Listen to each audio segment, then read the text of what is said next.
We are live. Yay!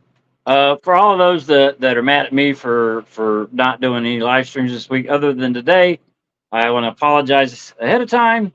Um, I had borrowed a trailer from my brother-in-law a long time ago, but it's been sitting beside the house, and he needed it back for this weekend.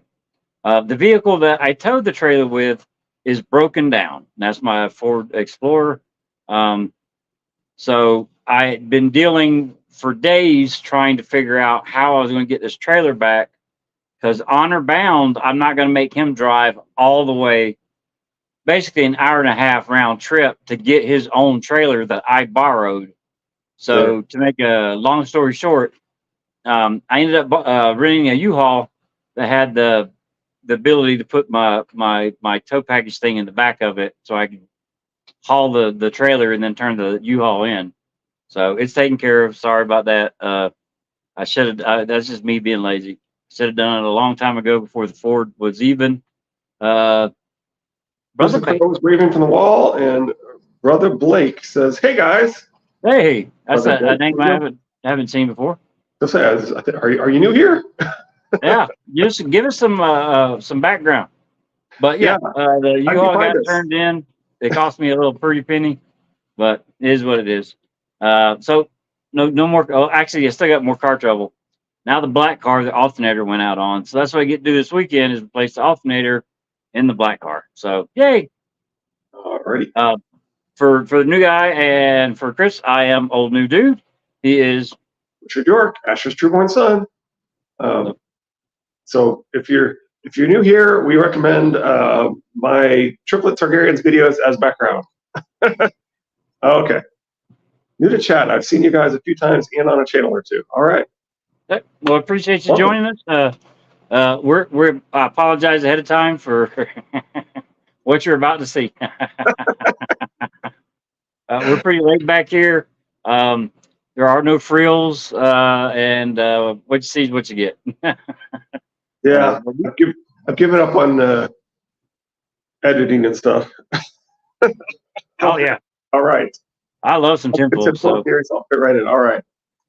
Well, so, as you may know, we're operating under the assumption that George is writing about the pod. Get out now. We're operating under the assumption that George believes there's more than one correct interpretation of his work, and and our interpretation of the primary mystery is a bit different from everybody else. While we still can. We'll suck basically, you what it in. boils down to is George at this point has not made up his mind where Well, he's taking the story. I So don't know about that. everything I is just think he believes that there's more than one correct interpretation of his work, and yeah. that him confirming one interpretation is correct would not rule out an alternative interpretation. Yeah, I just think he's being kind of lazy and not deciding Well, ahead of he time. does like to keep his options open. You're right. Extremely. Yep. All Sorry, right, George. I didn't mean to call you lazy. Please finish the book. Sorry. let's do it. All right. Storm 49, Cattle and 6. Your Lord Father is most kind. My Father awaits. They heard the green fork before they saw it, endless susurrus, like the growl of some great beast. The river was a boiling torrent, and as wide as it had been last year. Robin divided his army here and vowed to take a freight of bribes as the price of his crossing. He needed Lord Walter and his bridge then, and he needs them even more now. Callan's heart was full of misgivings as she watched the murky green waters swirl past. There's no way we will ford this nor swim across. It could be a moon's turn before these waters fall again. As they neared the twins, Rob donned his crown and summoned Catelyn and Edgar to ride beside him. Sir Reynold Westerling bore his banner at the direwolf of Stark on its ice-white field. The gatehouse towers emerged from the rain like ghosts, hazy gray apparitions that grew more solid the closer they rode. Frey's stronghold was not one castle, but two, mirror images in wet stone standing on opposite sides of the water, linked by a great arched bridge. From the center of its span rose the water tower, the river running straight and swift below. Channels had been cut from the banks, to form moats that made each twin an island. The rains had turned the moats to shallow lakes. Across the turbulent waters, Catelyn could see several thousand men encamped around the eastern castle. their banners hanging like so many drowned cats from the lances outside their tents. The rain made it impossible to distinguish colors and devices. Most were gray, it seemed to her, though beneath such He skies, the whole world seemed gray. he keeps bringing up that in certain light, certain weather, that banners are unrecognizable. It's hard to tell one Right, right. banner from another that's similar. And I agree with a lot of the theories that that is going to play out at Storm's End, That's um, true. with a because Fagon is supposedly taking it. So, but if I'm not mistaken, it's going to be. Doesn't he take? Oh, what's the girl? The Dorn. Ariane? Yeah. Isn't she supposed to be in a boat or something instead Princess of going to Ariane the tower? so I don't think you've ever read the sample chapters, but yeah, Right. she's actually going there, yeah. Okay. Well, I remember hearing something about it, but I couldn't remember exactly what it was. But I Yep. remember them talking about that either at a distance or the weather or something, that the banner is going to possibly look like either the gold companies or Well, House the Stark. gold company, well, it looks like the Stannis's banner, which people may not realize doesn't look like the regular Baratheon banner, and so Mhm. it could potentially look more like the Golden Company's banner than it does like the original Baratheon banner. And so pretending like they took the castle is one option that people have suggested. Preston Okay. has suggested that. I don't think that's what's going on. I think it's more fitting the whole pattern that we see over and over again of people pretending to be friends and getting people to open the gates, and then right like Tywin showing up at King's Landing, Ramsay showing up at Winterfell. There's some question as to the banners when Catelyn is saved in the Eyrie, right? So you kind of see this pattern over and over again with people come and you're not sure if they're good guys or bad guys, and people wind up trusting them, and usually often they're actually the bad guys. Anyway, Now, would Storm's End open the gates for House Martell supposedly coming to reinforce them? um, I suppose maybe I don't know. I think the idea is that Stannis is specifically trying to hire the Golden Company in the sample chapters. So Hmm. the Golden Company is showing up and saying Stannis hired us would be very believable. Right. And so, which is pretty similar to what Tywin showing up at King's Landing or Ramsay showing up at Winterfell, right? Now, And would they that's need kind of any extra sight to know that that's what they need to say? Hey, Stannis hired us, or well, hey, look, we know this guy's trying to hire us, so we're just going to say that and see if it works. well, I mean, it's the same thing as happens at Winterfell. They're currently under siege, so you Mhm. show up and you kill everybody, and you say Stannis hired us, and we're the Golden Company, and now you seem like you're friends, right? Yeah, that's true. So anyway, Okay. and of course that's also the Blackwater is somewhat like that, right? It's the fact that you've got this people that are pretending to be Renly, but they're actually not, right? So it's kind of the same situation Okay. because most of those people that are attacking King's Landing are loyal to Renly, and so Renly shows up supposedly, but it's not really Renly, and so and then they're fighting each other and so forth, right? So it's kind of the Right. same pattern. Okay. All right. Well, I think the seeing gray thing is also a clue that that people are gray, and that people who you think are your friends can be your foes. People you think are the good guy can be the bad guy. And so he's kind of saying that right here, right? The whole world seemed gray. Most were gray. Is kind of like, do we really know which side these people are on, right? Right. So Well, unless we speaking of get banners, that POV inner monologue, I mean, just about everybody in the stories that play. right? But I'm saying that this specifically this symbolism right here, the world being gray and all of these banners being gray, Right. this represents the same thing we were just talking about, the questionable loyalties of people who are encamped around a castle when you come to them and so forth, right? Right. Tread lightly here, Rob, she cautioned her son. Lord Walter has a thin skin and a sharp tongue. Some of these sons of his will doubtless take after their father. You must not let yourself be provoked. I know the phrase, Mother. I know how much I wrong them and how much I need them. I should be as sweet as a septim. Catelyn shifted her seat uncomfortably. If we are offered refreshment when we arrive, on no account refuse. Take what is offered and eat and drink where all can see. If nothing is offered, ask for bread and cheese and a cup of wine. More wet than hungry. Rob, listen to me. Once you've eaten of this bread and salt, you have the guest right. The laws of hospitality protect you beneath this roof. Rob looked more amused than afraid. I have an army to protect me, Mother. I don't need to trust in bread and salt. If it pleases Lord Walter to serve me stewed crow smothered in maggots, I'll eat it and ask for a second bowl. Trusting in bread and salt won't work. No. 4 Freys rode out from the western gatehouse, wrapped in heavy cloaks of thick grey wool. Catelyn recognized Sir Ryman, son of the late Sir Stevrin, Lord Walter's firstborn. With his father dead, Ryman was heir to the twins. The face she saw beneath his hood was fleshy, broad, and stupid. The other 3 were likely his own sons, Lord Walter's great-grandsons. And yes, this is what we know of. This is what we know of Sir Ryman, that he is supposed to be stupid. Edward confirmed as much. Edwin is eldest, the pale, slender man with the constipated look. The wiry one with the beard is Black Walter, a nasty bit of business. Peter is on the bay, the lad with the unfortunate face. Peter Pimple, his brothers called him. Only a year or 2 older than Rob, but Lord Walter married him off at 10 to a woman thrice his age. Gods, I hope Rosalind doesn't take after him. So Cat was correct. Black Walter will be the first to refer to Walter as my grandfather. What I mean by that is in terms of who's who and the grandfather versus the father versus, right, and so forth. So Cat's correct here. Black Walter will be the first to refer to Walter as my grandfather rather than my great-grandfather. Edwin will call him my Lord Grandfather when he again should be great-grandfather.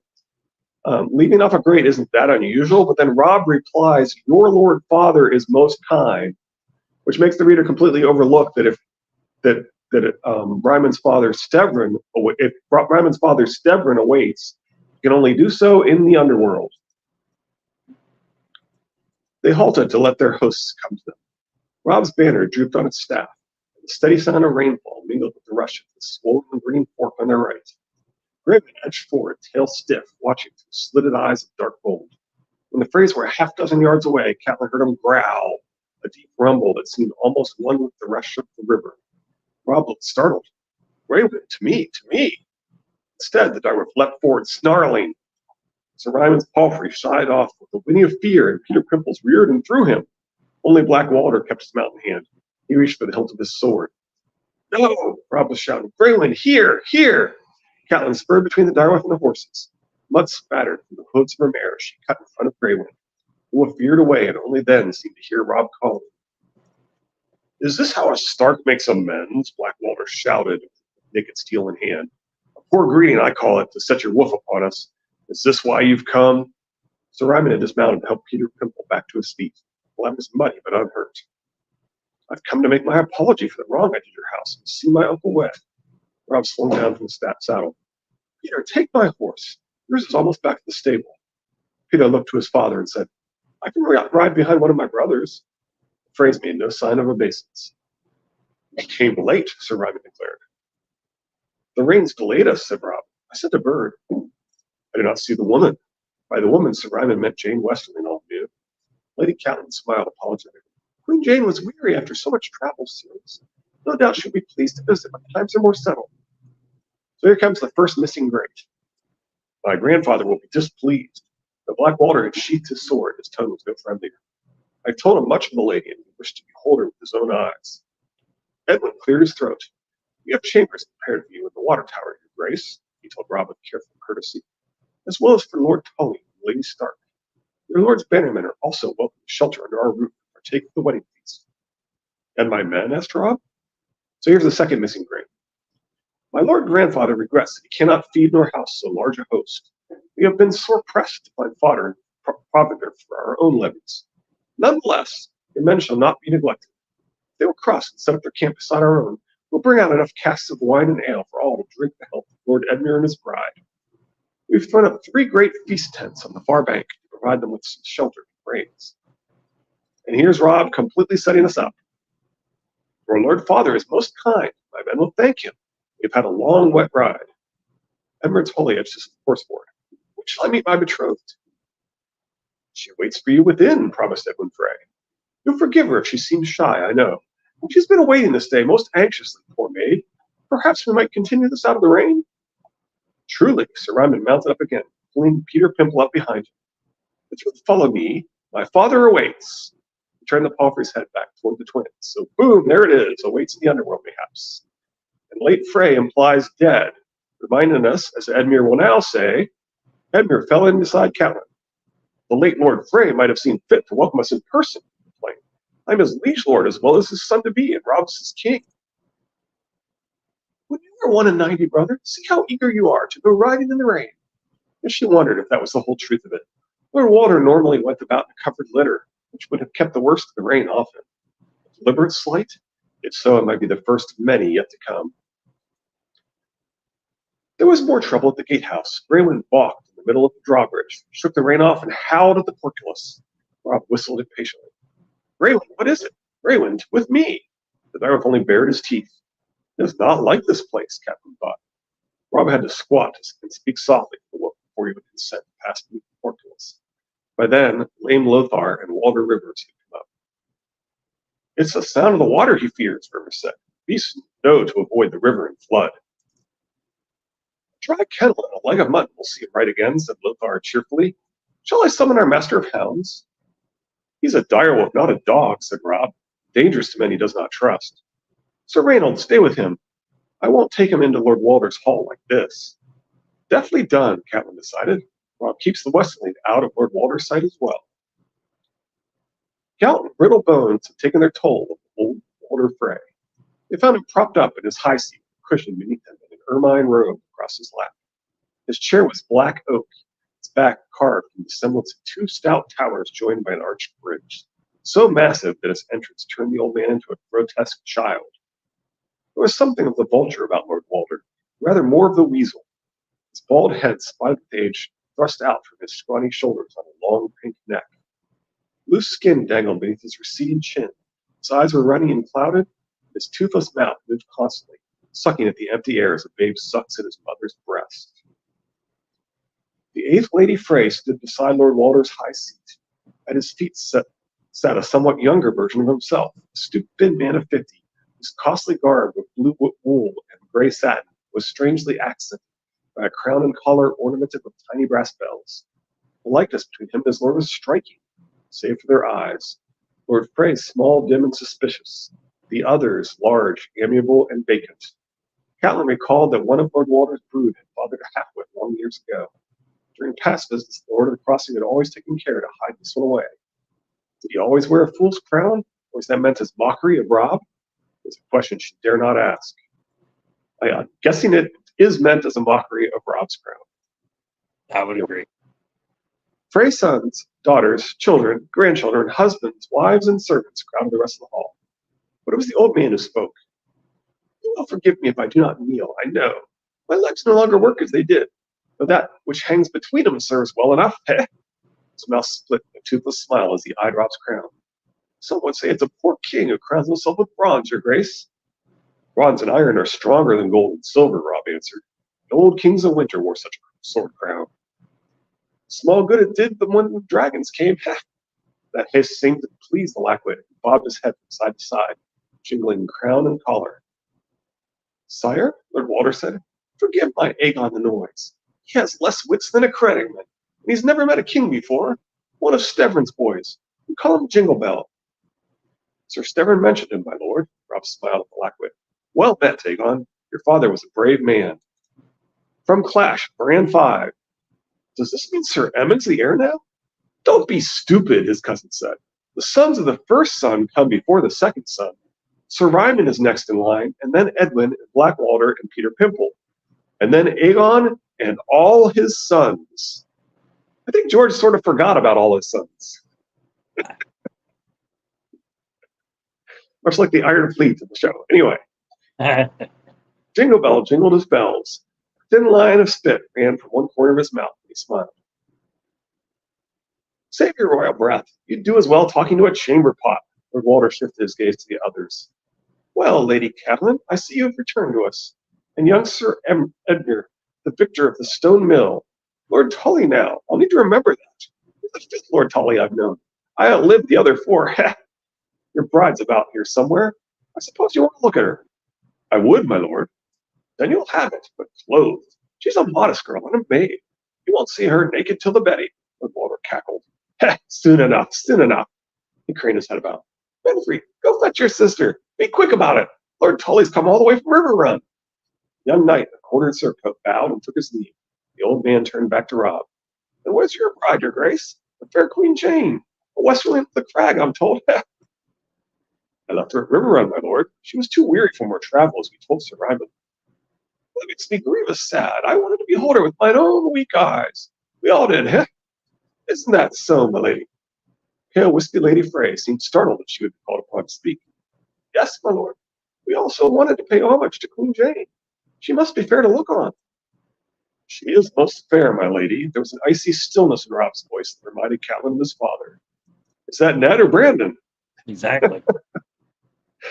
The old man either did not hear it or refused to pay it any heed. Fairer than my own get, huh? Elsewise, how could her face and form have made the king's grace forget his solemn promise? Rob suffered the rebuke with dignity. No words can set that right, I know. I've come to make my apologies for the wrong I did your house. To beg for your forgiveness, my lord. Apologies? Yes, you vowed to make one, I recall. I'm old, but I don't forget such things. Not like some kings, it seems. The young remember nothing when they see a pretty face and a nice firm pair of teeth. Isn't that so? I was the same. Some might say I still am. They'd be wrong, though, wrong as you were. But now you're here to make amends. It was my girls you spurned, though. Mayhaps it's them should hear you beg for pardon, your grace. That's his first mayhaps. Mm. My maiden girls, here, have a look at them. When he waggled his fingers, a flurry of femininity left their places by the walls to line up beneath the dais.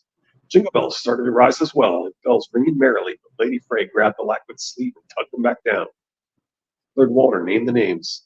My daughter Arwen, instead of a girl of 14. Cherie, my youngest true-born daughter. Amy and Marianne are granddaughters. I married Ami to Sir Pate of Seven Streams. The mountain killed the oaf, so I got her back. That's a Circe, but we call her Little Pete. Her mother's a Beesbury. 4 granddaughters. One's a Walda, and the others, well, they have names, whatever they are. I'm married, Lord Grandfather, one girl said. You're noisy, that's for certain. Next to noisy is my daughter Tida. Then another Walda. Alex, Marissa. Are you Marissa? I thought you were. She's not always bald. The maester shaved her hair off, but he swears it will soon grow back. The twins are Sarah and Sarah. He squinted down at one of the younger girls. Hey, are you another Walda? The girl could not have been more than 4. I'm Sir Eamon Rivers' Walda, Lord Great-Grandfather, she curtsied. How long have you been talking? Not that you're like to have anything sensible to say. Your father never did. He's a bastard son besides. Go away, I wanted only phrase up here. Galen North has no interest in base stock. Lord Walter glanced to Rob as Jingle Bell bobbed his head and chimed. There they are, all maidens. Well, and one widow, but there's some who like a woman broken in. You might have had any one of them. It would have been an impossible choice, my lord, said Rob with careful courtesy. They're all too lovely. Brother Blake says, you're noisy, that's what you are. This is the kind of father I am.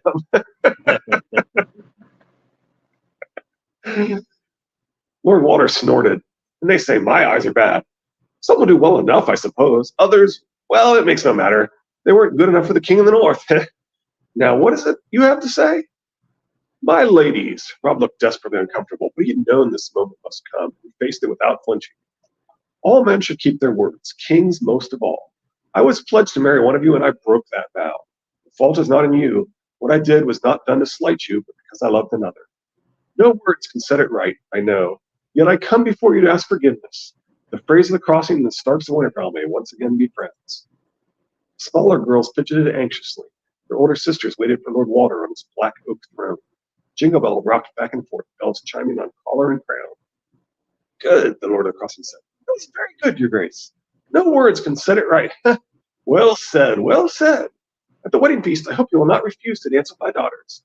It would please an old man's heart. He bobbed his wrinkled pink head up and down in much the same way his Lackwood grandson did. The Lord Walter wore no bells. And here she is, Lord Edmure, my daughter Rosalind, my most precious little blossom. Sir Benfrey led her into the hall. They looked enough alike to be full siblings. Judging from their age, both were children of the sixth Lady Frey, of Rosby, Alan seemed to recall. Rosalind was small for her years, her skin as white as if she had just risen from her milk bath. Her face was comely, with a small chin, delicate nose, and big brown eyes. Thick chestnut hair fell in loose waves to a waist so tiny that Edmure would be able to put his hands around it. Beneath the lacy bodice of her pale blue gown, her breast looked small but shapely. Your Grace, the girl went to her knees. Lord Edmure, I hope I'm not a disappointment to you. Far from it, thought Catelyn. Brother's face had lit up at the sight of her. You are a delight to me, my lady, Edmure said. It ever will be, I know. Rosalind had a small gap between two of her front teeth that made her shy with her smiles. The flaw was almost endearing. Pretty enough, Catelyn thought, but so small. She comes of Rosby stock. The Rosbys had never been robust. She much preferred the frames of some of the older girls in the hall. Daughters or granddaughters, she could not be sure. They had a crepe hall look about them. Lord Walter's third wife had been at that house. Wide hips to bear children, big breasts to nurse them, strong arms to carry them. The Craighalls have always been a big bone family and strong. My lord is kind, the Lady Rosalind said to Edmure. My lady is beautiful. Edmure took her hand and drew her to her feet. But why are you crying? For joy, Rosalind said. I weep for joy, my lord. Yeah, I don't think so. Well, that's shocking because, well, I mean, there's a contrast between Tywin and Walter. The less people know, the better it is to feel it. But she knows. So her job is to distract Edmure during the betting, I suppose. Right. But they wouldn't even have to have told her for him to be distracted. Yeah. Especially with musicians playing outside the door. I think it's a little weird that she's figured this out, that she knows what's going on.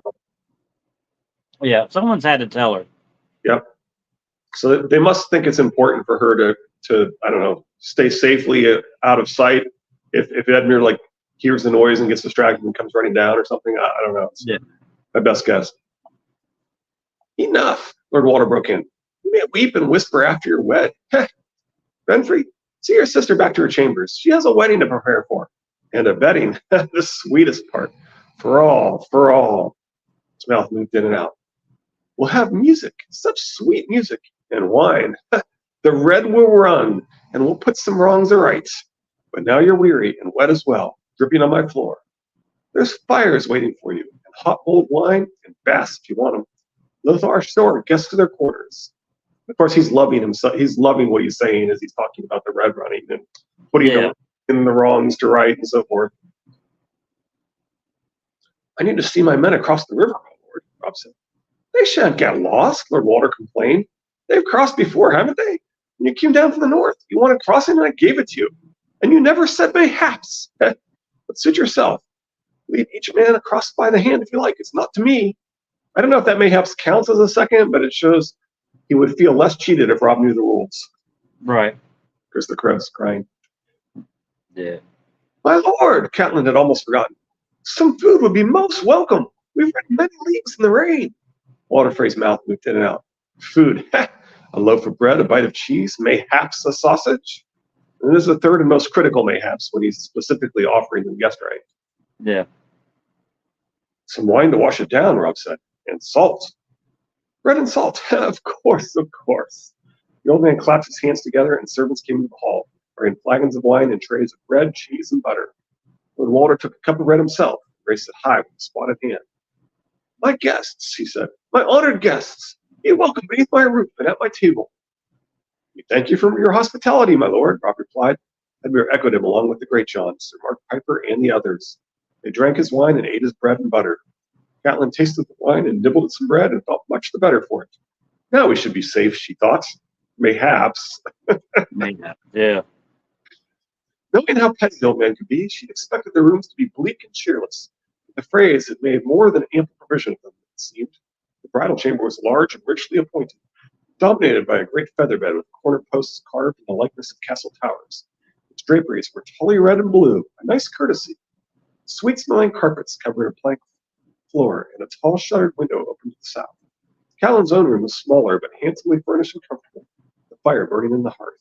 Lame Lothar assured them that Rob would have an entire suite for the king. If there's anything you require, you'd only tell one of the guards. He bowed and withdrew, limping heavily as he made his way down the curving steps. We should post our own guards, Catelyn told her brother. She would rest easier with stark and tall men outside her door. The audience with Lord Walter had not been as painful as she feared, yet all the same, she would be glad to be done with this. 2 more days and Rob will be off to battle, and me to a comfortable captivity at Seaguard. Lord Jason would show her every courtesy, she had no doubt, but the prospect still depressed her. She could hear the sounds of horses below as the long column of mounted men wound their way across the bridge from castle to castle. Stones rumbled to the passage of heavy-laden wains. Catelyn went to the window and gazed out, to watch Rob's host emerge from the eastern twin. The rain seems to be lessening. Now that we're inside, Edmure stood before the fire, letting the warmth wash over him. What'd you make of Rosalind? Too small and delicate. Childbirth will go hard on her. My brother seemed well pleased with the girl, so all she said was, "Sweet." I believe she liked me. Why was she crying? She's a maiden the eve of her wedding. A few tears would be expected. Lysa had wept lakes the morning of her own wedding, though she had managed to be dry-eyed and radiant when John Aaron swept his cream and blue cloak about her shoulders. Cat knows what Hoster did. He specifically says, "I know what you did." Comparing Rosalind to Lysa's reluctance is kind of a clue. Right. She's prettier than I dared hope. Edmure raised a hand before she could speak. I know there are more important things. Spare me the sermon, Septa. Even so, you see some of those other maids Trey trotted out? One with the twitch? Was that the shaking sickness? And those twins had more craters and eruptions in their faces than Peter Pimple. When I saw that lot, I knew Rosalind would be bald and one-eyed with Jingle Bell's wits and Black Walter's temper, but she seems gentle as well as fair. He looked perplexed.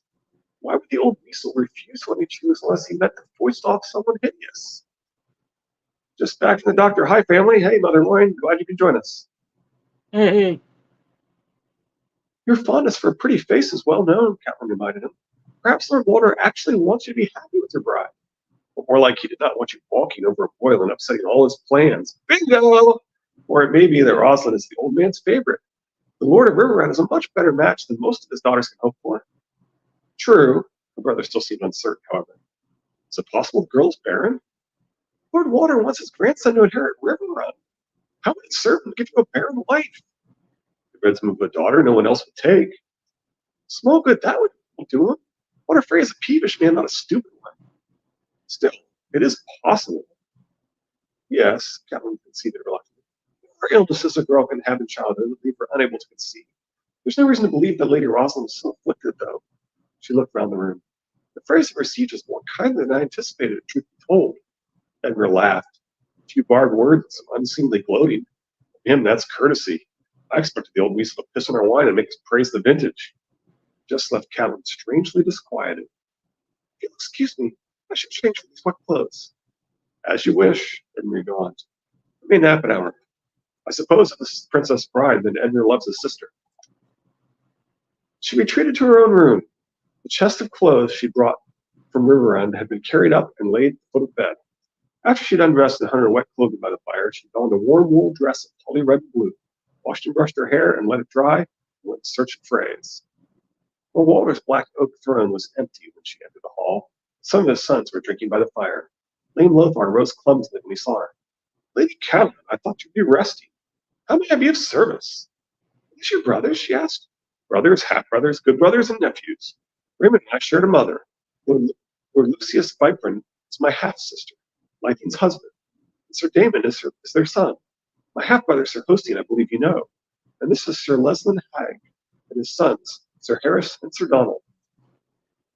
That name Hagg, I think that's the name of the knight that Sander has dealt with more times than he can count, that he goes right up to in the next chapter. Okay. I think that's I don't know if that's literally the knight, or if that's like a brother or something. I can't remember if his first name is. I mean, he says the whole name. I don't think it's Leslie though. I think it must be like a brother or something. Sir Hosteen. Where do we know him from? What? Sir Hosteen? Hosteen Frey? Yeah, where do we know him from? First on board his third wife. Oh, he's the Craycall one, or he's one of the Craycalls. So she was Was talking he? about him earlier. She was Okay. mentioning him earlier when she was talking about the Craycalls. Okay. He wasn't part of her detail that went south to see Renly or anything. No, I don't think so. I think she literally was mentioning that Hosteen had the look at Craycall and some of them were obviously Okay. his sisters. So she was just talking about him. He was at the hands tourney. What else? Um, I guess he joins them. Oh, he was captured and ransomed, and Arya sees him ransomed. So he may have been part of the communications between them. Okay.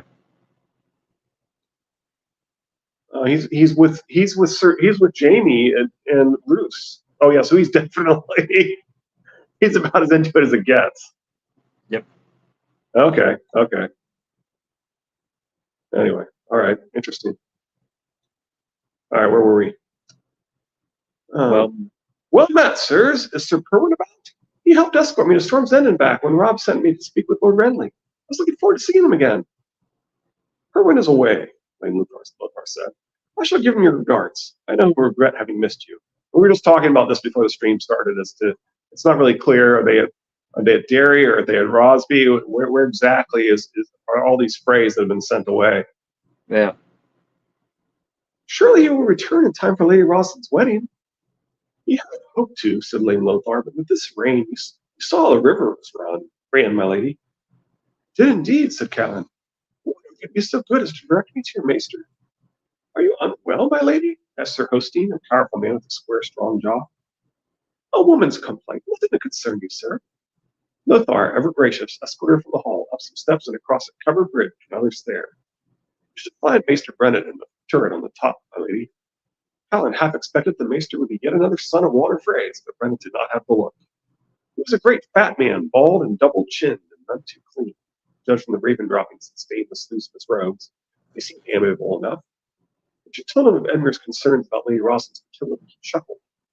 Your little brother need have no fear, Lady Catelyn. She's small, I'll grant you, narrow in the hips, but her mother was the same, and Lady Bethany gave Lord Walter a child every year.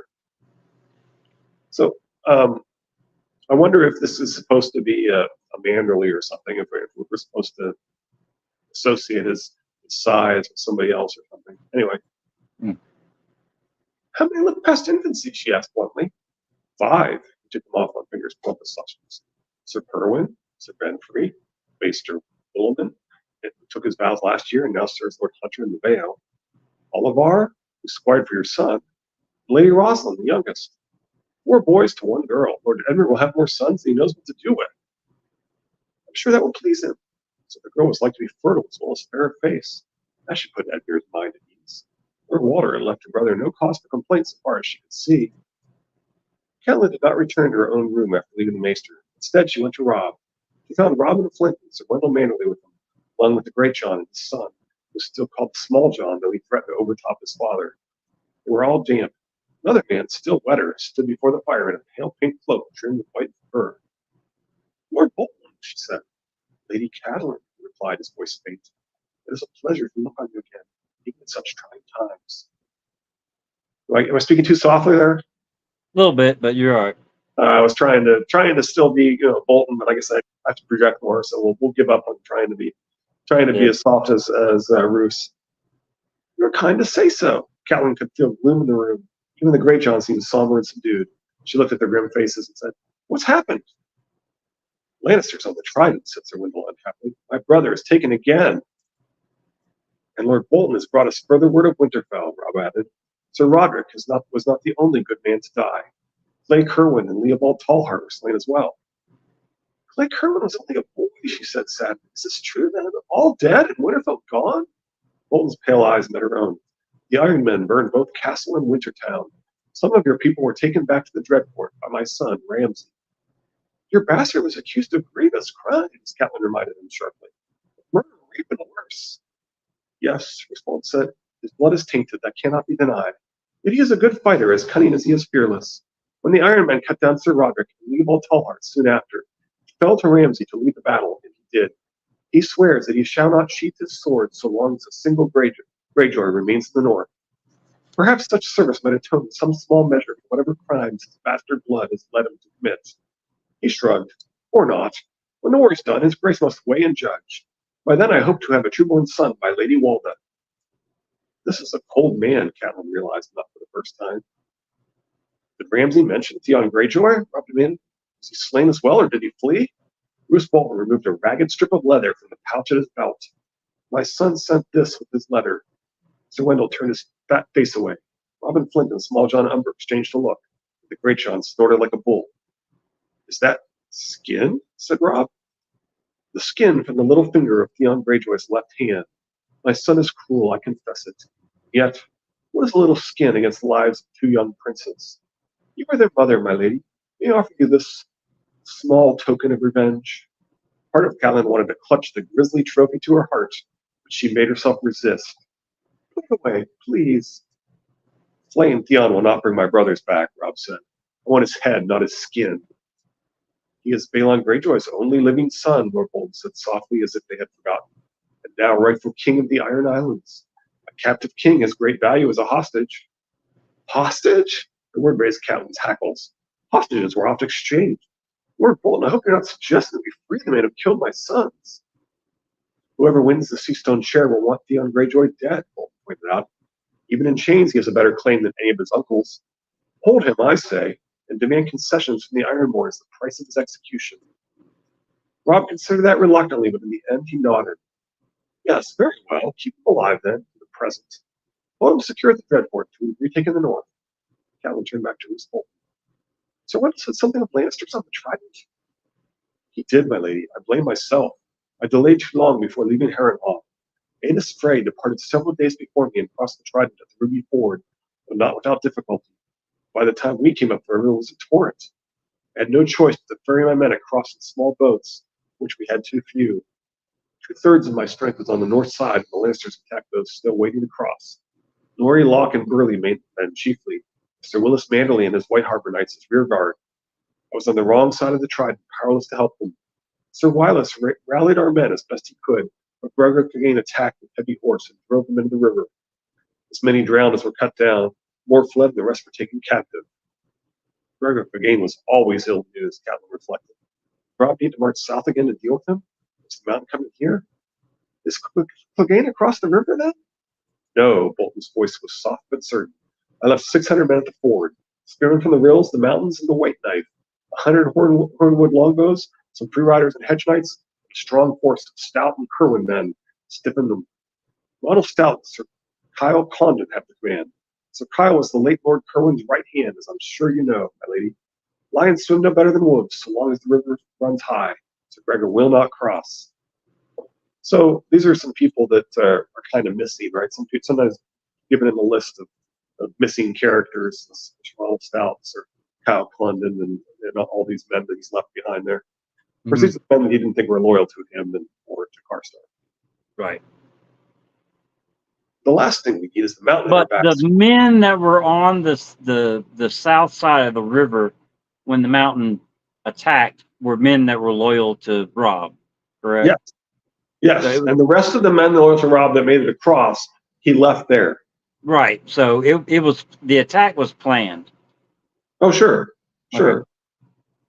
Okay. But more importantly, what we're saying is there are some that were not captured that he still considered not to be trusted by him because they'd still be loyal to Robb, that were on the other side of the river at the time that were not taken. Right. So these people are sometimes pointed to as missing characters that are still out there. So yeah, there's still some men in the Riverlands that are loyal to Robb that didn't die. Right. Okay. And maybe they'll join up with the thousands of members of the Brotherhood Without Banners that are split up into, that are always splitting up into groups, by the way. So when they say that we separated, what they mean is, as we always do, we separated. It doesn't mean that there's been some great schism brotherhood. Right. Anyway, just that the fandom keeps saying there's a schism there, but we know there's thousands of brotherhood. They're divided. They're constantly splitting up into smaller groups. Anyway. Right. The last thing we need is a mountain on our backs when we start up the causeway, said Rob. You did well, my lord. Your grace is too kind. I suffered grievous losses on the Green Fork. Glover and Tallheart worse at Duskendale. Duskendale, Rob made the word first. Robert Glover will answer for that when I see him, I promise you. A folly, Lord Bolton agreed. But Glover was heedless after he learned that Deepwood Motte had fallen. Grief and fear will do that to a man.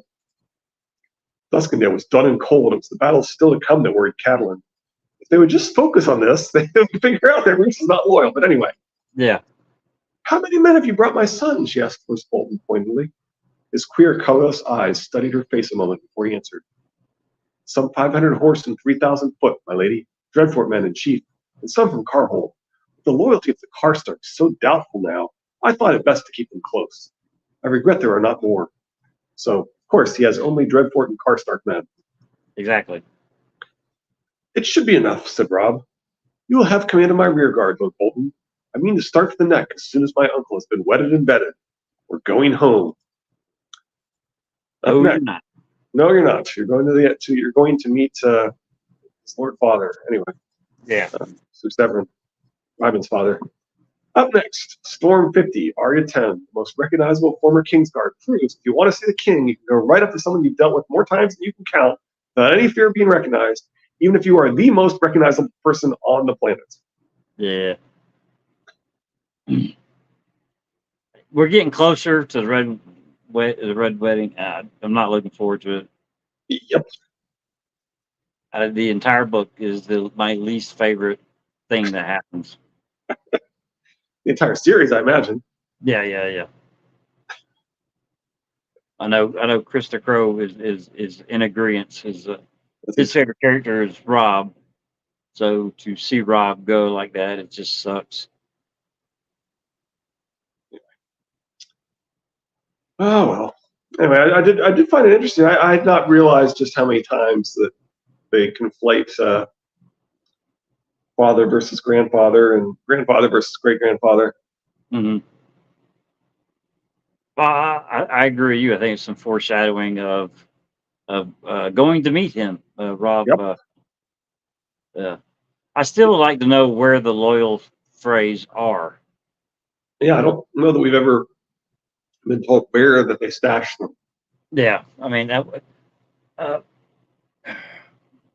we've heard guessing, but we never. Yeah, and you can kind of, if we try and parallel what Rob did with the Westerlings, then they probably did come up with some sort of task for them. Right. And so maybe Rosby makes some sense. Maybe Derry makes some sense, right? We know that even Jerem couldn't write it and procrastinated. Yeah, he waited until the end of the book to write the Red Wedding. Hey, deck of cards. Yep. Yeah, well, I mean, not everybody there knows well, I mean, it seems like everybody knows about it when the wedding happens. Everybody knows what's happening. So unlike Tywin, I think for safety reasons, they're trying to make sure that they're not going to be where they're not supposed to be, where they could get hit by crossbows or something. Well, either that or tip the hand of let them know what's going to happen. So yeah, I agree. Giving them a task before they could possibly find out what's going to happen. Well, and we know that part of the plan is for Lancel to marry and get Derry, and we know, and I guess that could that already be in motion potentially? I don't know. I think we see that signature later when Jaime's back to. Well, King's I mean, if Gatehouse Amy is at Derry, and there is the what is it that is it Mountain Men? Tywin's Mountain Clan in the area, or is it the Brotherhood Without Banners that they need to round up? Jaime tells them that they need to round up. So they're referring to the Brotherhood Without Banners, yeah. Okay, well, I mean, that could be, hey, go down to Derry, support Gatehouse Amy. She's got problems with these people. I mean, it's a plausible scenario that, hey, we need you to go down there and take care of this. But then you also pointed out the Rosby. Right. Well, if Oliver is in fact Rosby's ward, they may have sent him back to Rosby. Mm-hmm.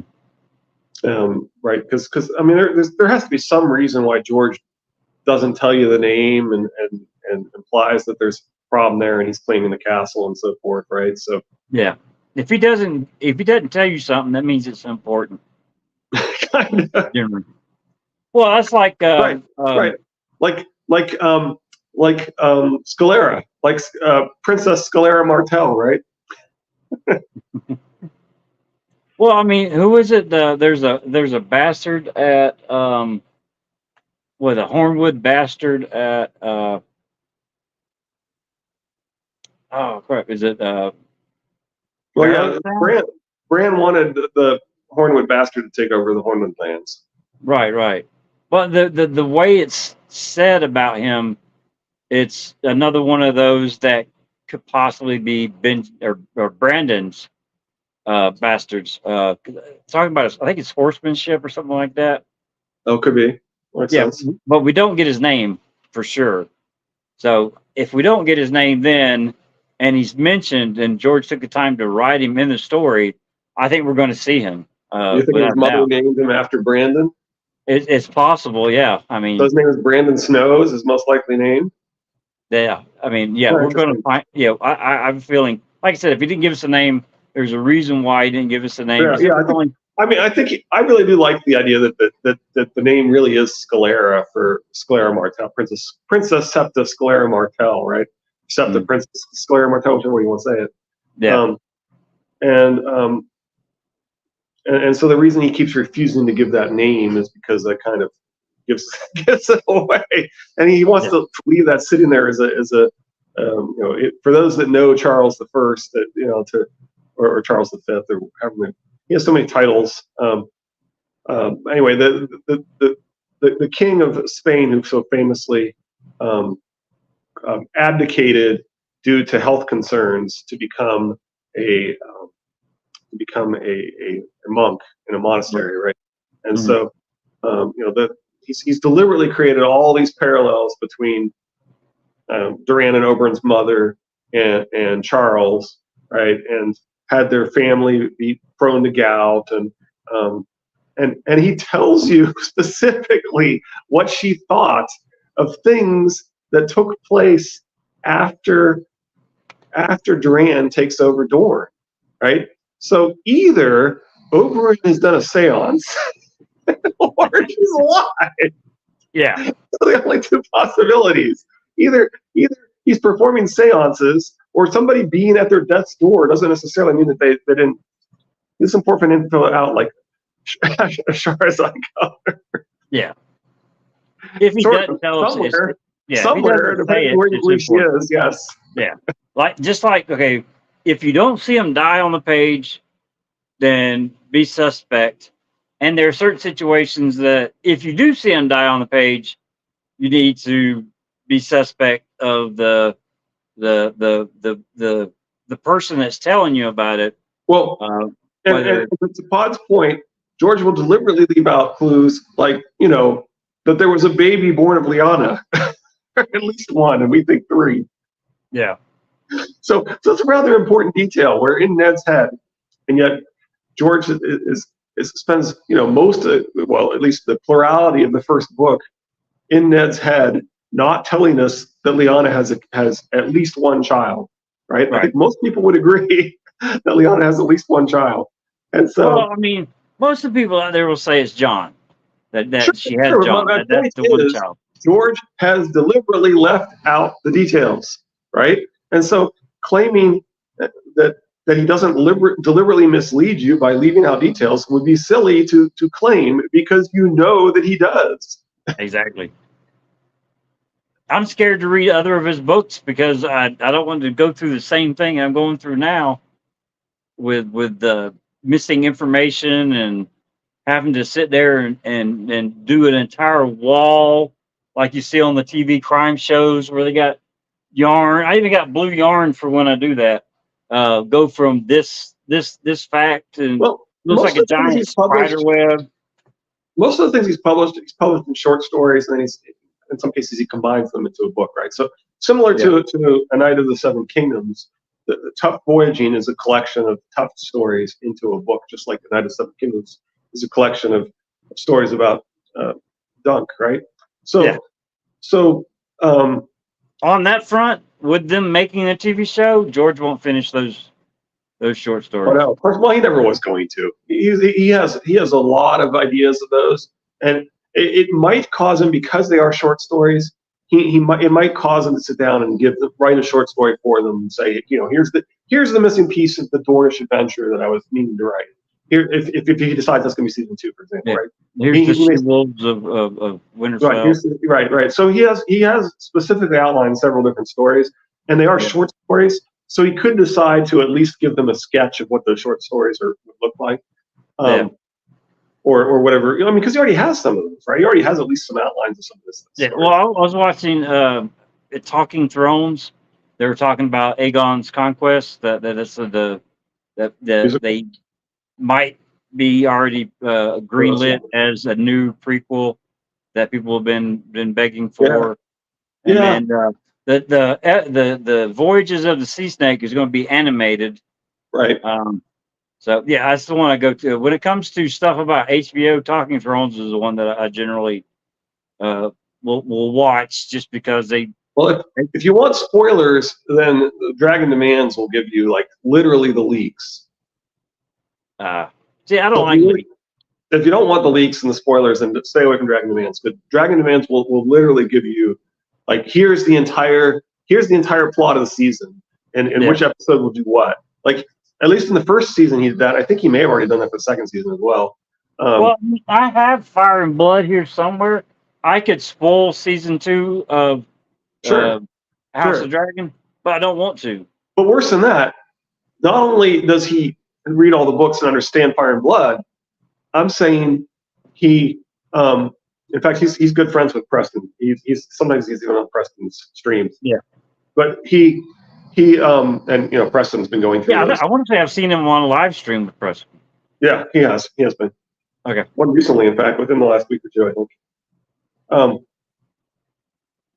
But my point is, he does know the details of the books, and in addition, he gets the leaks, and he looks through all of the spy photos and the drones flying up by everywhere where they're shooting, and pieces together all of the details of which directors are doing what, and which episodes that means this is, and what this looks like to me, and therefore this is so he gets literally to the level of, here's how far the season's going to go, and here's what each episode is going to have. So not just knowing the books and knowing the story, but knowing exactly which pieces of the story go in each episode. Like in the first season, he's like, and season 3 is going to be this made up story to get the hunt in there and stuff, right? I mean, he was all over it. He like had everything, including what will happen. And episode 3 will be this hunt that is not in the books, right? And I mean, he was very, very clear in advance. Yeah, I don't want I don't want leaks. I mean, I want to enjoy it. Completely spoils the show before you've even seen the show.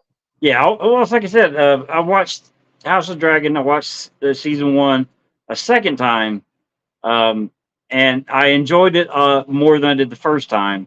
I still don't like the CGI on the dragons, the rendering, or how many filters they put on it to get it to look more and more realistic. I think there were a couple of renderings or filters or whatever they put on them things.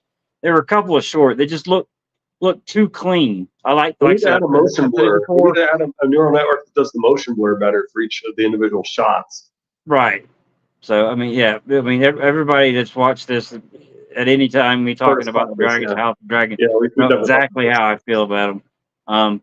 But the story, I mean, I haven't read it in Fire and Blood, but I mean, just the story, getting used to the young actresses, switch to the older actresses, trying to stay on point.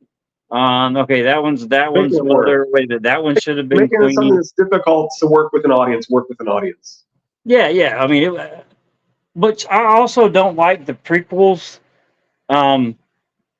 because if there is something ambiguous, I can't pronounce that word right. In the books, that's not clear. That is like in our Song of Ice and Fire. that is kind of up for debate, and there's questions about. Right. They have to The choose one. show answers it. So again, just like Game of Thrones, the show is the show, and the Right. book is the book. So Right. That's part of the after, point. That's part of the point of Scarlet O'Hara. The Scarlet O'Hara question is that there's more Yeah. than one interpretation. It's more than one answer. So when he asks them, who is Jon Snow's mother, the idea is, do you guys have an interpretation? Have you really thought about my show? Have you Right. wanted to the show? Have you really thought about the books? It's not Yeah. that there was one and only one correct answer at that point. It was, no, there was have just you thought about this? Right? exactly. I That's agree the 100%. point. Right. Yeah. And To have an educated opinion, not whether it's the right one, right. but a educated opinion on the answer to his question. So I mean, they could have answered Ashara, Yeah. and that would have been fine with him. Right. So Lila probably would have been an acceptable answer. yeah, Wiley. All right, Probably would have been more we're at impressive. our hour mark. It probably would have, we're gonna have to wrap it up. But it probably would have been more impressive if they said Ned's Australian Aboriginal wife. That would have been a more impressive answer. There you go. All right. Anyway. Well, it's Friday. Appreciate everybody joining us. Appreciate. Let me get this right. Brother Blake, appreciate you joining us. I don't know if you're still on here now or not, but we do appreciate you popping in.